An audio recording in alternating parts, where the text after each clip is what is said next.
સાવરકુંડલા તાલુકાના મિતિયાળા પથકમાં આજે વહેલી સવારેથી જ ભૂકંપના આંચકાનો સિલસિલો શરૂ થતાં સ્થાનિકોમાં ભારે ભયનો માહોલ જોવા મળ્યો હતો।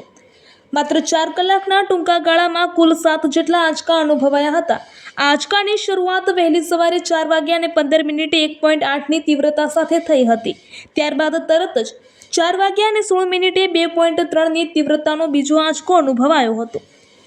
હજુ કોઈ કંઈ સમજે તે પહેલાં જ 4:24 1.0 અને 4:57 1.4ની તીવ્રતાના આંચકા નોંધાયા હતા, જે બાદ 7 વાગ્યે 2.2 અને 7:15 3.58ની તીવ્રતાનો સૌથી મોટો આંચકો અનુભવાયો હતો।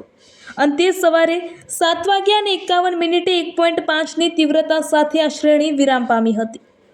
આ ભૂકંપની અસર માત્ર મિતિયાળા પૂરતી જ સીમિત ન રહેતા આસપાસના ભાડ, નાનુડી, ધજડી, સાકરપરા, વાંકિયા, ખાંભા અને ઇંગોરણા જેવા ગામોમાં પણ જોવા મળી હતી। આટલા ટૂંકા ગાળામાં આટલી મોટી સંખ્યામાં આંચકા અનુભવાતા લોકોમાં ફફડાટ ફેલાયો છે। આ ભૂકંપનું કેન્દ્રબિંદુ અમરેલીથી અંદાજે 43 કિલોમીટર દૂર નોંધાયો છે। ગાંધીનગર સ્થિત સિસ્મોલોજી વિભાગે આ ઘટનાની પુષ્ટિ કરી હતી। રિપોર્ટર રાઠોડ મહેન્દ્રભાઈ।